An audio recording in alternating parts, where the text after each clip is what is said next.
Hello மக்களே, இன்றைக்கி நம்மளோட டக்கரை டேஸ்ட்டில் என்ன பார்க்க போகிறோம்னா முட்டை தோசை தாங்க பார்க்க போகிறோம். நிறைய முட்டை தோசை செஞ்சு போட்டிருப்பாங்க.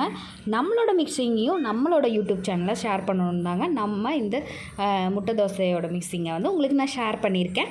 மறக்காமல் என்னோடய ஸ்டைலையும் ட்ரை பண்ணிவிட்டு எப்படி இருக்குங்கிறத நம்மளோட கமெண்ட் செக்ஷனில் நீங்கள் சொல்லிடுங்க. அதுக்கு முன்னாடி நம்ம வீடியோக்குள்ளே போயிட்டு முட்டை தோசை எப்படி பண்ணலாங்கிறத நம்ம பார்த்துட்டு வந்துடலாம் வாங்க.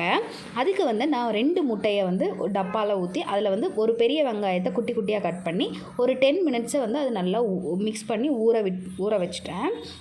இந்த மாதிரி ஊற வச்சு செய்யும்போது நல்லா டேஸ்ட்டாக இருக்கும். ஊற வச்சுட்டு அதில் நமக்கு எவ்வளோ தோசை வேணுமோ அந்த அளவுக்கு வந்து கரண்டி மாவை வந்து நம்ம அந்த முட்டை தோசைக்குள்ளே ஊற்றிக்கணும். நமக்கு வந்து குவான்டிட்டி தகுந்த மாதிரி முட்டையும் ஆட் பண்ணிக்கணும்.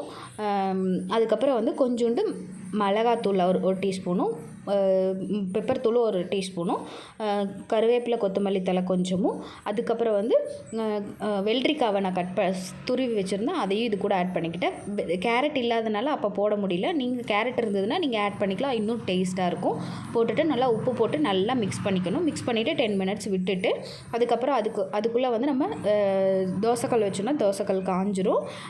அதில் வந்து வெங்காயத்தை நல்லா தேய்ச்சி விட்டுட்டு நம்ம சுடுறதுக்கு போகிறதுக்கு முன்னாடி கொஞ்சோண்டு சீரகம் ஆட் பண்ணி நல்லா கலந்து விட்டுட்டு அது வந்து நம்ம பார்க்கும்போது நல்லாயிருக்கும்.